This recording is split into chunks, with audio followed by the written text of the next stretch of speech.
जय श्री कृष्णा दोस्तों, किशोरी क्रिएशन से मैं सपना शर्मा आप सभी का हार्दिक स्वागत करती हूँ आपके अपने चैनल पर। दोस्तों, आज के वीडियो में मैं आपके लिए करवा चौथ की दो कहानी लेकर के आई हूँ, वीरवती की कहानी और करवा दोबन की कहानी। करवा चौथ का व्रत महिलाओं के लिए बहुत ही खास होता है। यह व्रत जो है महिला अपने पति की लंबी आयु के लिए पूरे दिन निर्जला व्रत रखती है। इस दिन पौराणिक रीति रिवाज के साथ उपवास रखा जाता है। कहीं कहीं इस दिन सुबह सूर्योदय से पहले सरगी खाने की भी परंपरा है।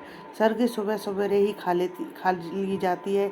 इसके बाद व्रत की कथा पढ़ी जाती है और शाम को चंद्रमा को अर्घ देकर व्रत खोला जाता है। करवा चौथ का व्रत जो है कार्तिक माह के कृष्ण पक्ष की चौथ को किया जाता है। करवा चौथ की कहानी करवा चौथ के व्रत की समय सुनी जाती है। करवा चौथ की कहानियों में वीरवती की कहानी और करवा नामक धोबन की कहानी मुख्य रूप से सुनी जाती है।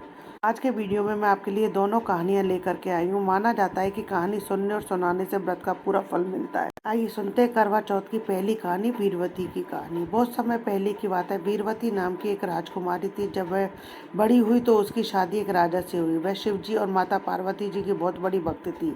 शादी के बाद वह करवा चौथ का व्रत करने के लिए माँ के घर आई। वीरवती ने भोर होने के साथ ही करवा चौथ का व्रत शुरू कर दिया। वीरवती जो है बहुत ही कोमल और नाजुक राजकुमारी थी। वह व्रत की कठोरता सहन नहीं कर सकी। शाम होते होते उसे बहुत कमजोरी महसूस होने लगी और वह बेहोश सी हो गई।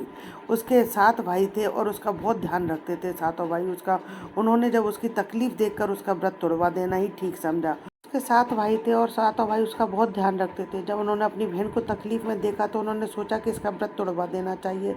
तो उन्होंने एक ने पहाड़ी पर जाकर के आग लगाई, एक भाई ने चलनी में आग लगाई और बाकी के चलनी से चांद बनाया। तो बाकी के बच्चे कुछ भाई आए थे और कैसे कि बहन देख तेरा चांद निकल आया है, चांद को रख दे ले और भोजन कर ले। अब वीरवती जो है खुशी के मारे सीढ़ियों पर चढ़कर भाइयों के बनाए नकली चांद को देखा और उसे अर्घ देकर खाना खाने बैठ गई। जैसे ही उसने पहला टुकड़ा मुंह में डाला तो उसे छींक आ गई। दूसरा टुकड़ा डाला तो उसमें बाल निकल आया और जैसे ही उसने तीसरा टुकड़ा मुंह में डालने की कोशिश की तो उसके पति की मृत्यु का उसे समाचार मिला। अब वीरवती तुरंत खाने पर से उठ जाती और उसे बड़ा दुख हुआ और वह पति के घर जाने के लिए रवाना हुई। रास्ते में वह रोती हुई जा रही थी और शिवजी और पार्वती जी को पुकारती जा रही थी। रास्ते में उसे शिवजी और माता पार्वती जी मिले। माता ने उसे बताया कि उसे झूठा चांद देकर चौथ का व्रत को तोड़ा है, इसी वजह से उसके पति की जो है मृत्यु हुई है। वीरवती अपनी गलती के लिए माता से क्षमा मांगने लगी। तब माता ने वरदान दिया कि उसका पति जीवित तो हो जाएगा लेकिन उसे पूरी तरह स्वस्थ नहीं होगा। तुझे अगले करवा चौथ तक इंतजार करना पड़ेगा। जब तू अगले करवा चौथ पर पूरे विधि विधान से व्रत करेगी तो तेरा पति जीवित हो जाएगा और तुझे अखंड सुहाग मिलेगा। अब वीरवती जो है माता की बात मान लेती है। वीरवती जब अपने महल में पहुंची तो उसने देखा राजा बेहोश था और शरीर में बहुत सारी सुइयां चुभी हुई थी। वह राजा की सेवा में लग गई। सेवा करते हुए रोज एक एक करके सुई निकालती गई। 1 वर्ष बीत गया। व्रत अब करवा चौथ के दिन बेहोश राजा के शरीर में सिर्फ एक सुई बची थी। अब वीरवती को जो है गौरी माता की बात याद आ जाती है। रानी वीरवती ने करवा चौथ का कड़ा व्रत रखा। वह अपनी ये पसंद का करवा लेने बाजार गई। पीछे से एक दासी ने राजा के शरीर से आखिरी सुई निकाल दी। राजा को होश आया तो उसने दासी को ही रानी समझ लिया। जब रानी वीरवती वापस आई तो उसे दासी बना दिया गया। अब रानी जो है ये स्थिति देख करके बहुत दुखी होती है। तब भी रानी ने करवा चौथ के व्रत का पालन पूरे विश्वास से किया। एक दिन राजा किसी दूसरे राज्य जाने के लिए रवाना हो रहा था तो उसने दासी वीरवती से भी पूछ लिया कि उसे कुछ मंगवाना है क्या। वीरवती ने राजा को एक जैसी 2 गुड़िया लाने को लिए कहा। राजा एक जैसी 2 गुड़िया ले आया। अब वीरवती दोनों गुड़ियाओं को हमेशा अपने साथ रखने लगी। रोज दिन भर रात भर हमेशा एक गीत गाने लगी। रोली की गोली हो गई, गोली की रोली हो गई, रानी दासी बन गई, दासी रानी बन गई। अब राजा जो है उसका रोज ये गाना सुनता है। एक दिन राजा से रानी जब यह रोज ये गाना गाती तो राजा उस गाने को सुनता पर राजा के मतलब समझ में नहीं आता। एक दिन राजा से रहा नहीं गया, वह रानी के पास गया। इसका मतलब पूछने के तो रानी उसे सारी बात बता देती है कि मैंने तो किस प्रकार आपकी सेवा की है, पर दासी ने जो है छल कपट किया है। पर राजा दासी को धमकाता है। दासी से पूछता है सच सच बताओ वरना तुम्हें मरवा दूंगा। तब वह दासी कहती है कि सच में रानी जी ने ही आपकी सेवा की है। वो तो आखिरी दिन आपकी पूजा के लिए करवा लेने के लिए गई थी।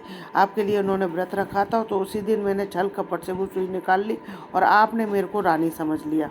अब राजा जो है वीरवती को वापस रानी बना लेता है और उसे वही शाही सम्मान वापस लौटा देता है। माता पार्वती व चौथ माता के आशीर्वाद से के साथ ही रानी वीरवती के विश्वास और भक्तिपूर्ण निष्ठा के कारण उसे अपना पति और मान सम्मान वापस मिला। चौथ माता वैसे सबके सुहाग और विश्वास को बनाए रखना। बोलो चौथ माता की जय। कथा अधूरी हो तो पूरी करना, पूरी हो तो मान करना। अब आज के वीडियो में मैं आपके लिए दूसरी करवा चौथ की भी कहानी सुना रही हूँ। करवा धोवन की कहानी है। पुराणों के अनुसार करवा नाम की एक पतिव्रता धोवन अपने पति के साथ तुंगभद्रा नदी के किनारे स्थित गांव में रहती थी। उसका पति बूढ़ा और निर्बल था। एक दिन जब वह नदी के किनारे कपड़े धो रही थी, तभी अचानक एक मगरमच्छ वहां आया और धोबी के पैर अपने दांतों में दबाकर यमलोक की ओर ले जाने लगा। उसका पति बूढ़ा होने के कारण कमजोर था। पति ये देखकर घबराया। जब उससे कुछ करते नहीं बना तो वह करवा करवा कहकर अपनी पत्नी को पुकारने लगा। संयोग से उस दिन कार्तिक कृष्ण पक्ष की चौथ का व्रत भी था। पति की पुकार सुनकर धोबिन करवा वहां पहुंची तो मगरमच्छ उसके पति को यमलोक पहुंचाने ही वाला था। तब करवा ने मगरमच्छ को कच्चे धागे से बांध दिया और मगरमच्छ को लेकर यमराज के द्वार पहुंची। उस दिन करवा ने भी जो है करवा चौथ का व्रत रख रखा था। ने यमराज से अपने पति की रक्षा करने की गुहार लगाई। बोली, हे भगवान, मगरमच्छ ने मेरे पति के पैर पकड़ लिए। आप मगरमच्छ के इस अपराध को दंड स्वरूप नरक भेज दो। साथ ही साथ आप मेरे पति की जो इस मगरमच्छ से रक्षा करो। करवा की आप पुकार सुनकर यमराज ने कहा, अभी मगर की आयु शेष है, मैं इसे अभी यमलोक नहीं भेज सकता। पर इस पर करवा ने कहा, अगर आपने मेरे पति को बचाने में मेरी सहायता नहीं की तो मैं आपको श्राप दूंगी और आपको नष्ट कर दूंगी। करवा का साहस और चौथ व्रत के पुण्य देखकर यमराज जी डर गए और उन्होंने मगर से उसके पति का पैर छुड़ाकर मगरमच्छ को यमपुरी भेज दिया। साथ ही करवा के पति को दीर्घायु होने का वरदान दिया। तब से जो है कार्तिक कृष्ण पक्ष की चतुर्थी को करवा चौथ व्रत का प्रचलन में आया। महिलाएं इस व्रत को अपने पूरे भक्ति भाव के साथ करती हैं और भगवान से अपने पति की लंबी उम्र की कामना करती हैं। बोलो मंगल करनी दुख हरनी चौथ माता की जय। चौथ माता जैसे उस करवा धोवन को टूटे वैसे सबको टूटना। कथा अधूरी हो तो पूरी करना, पूरी हो तो मान करना। इसी तरीके से सबका सुहाग बनाए रखना। दोस्तों, यदि आपको मेरा ये वीडियो पसंद आए तो प्लीज़ मेरे वीडियो को ज़्यादा से ज़्यादा लाइक और शेयर करें। यदि आपने अभी तक मेरे चैनल को सब्सक्राइब नहीं किया है तो चैनल को सब्सक्राइब करना ना भूलें। पास ही में बेल आइकन को दबाएं जिससे मेरे आने वाले हर नए वीडियो का नोटिफिकेशन आपको मिल जाए। जय श्री कृष्णा दोस्तों।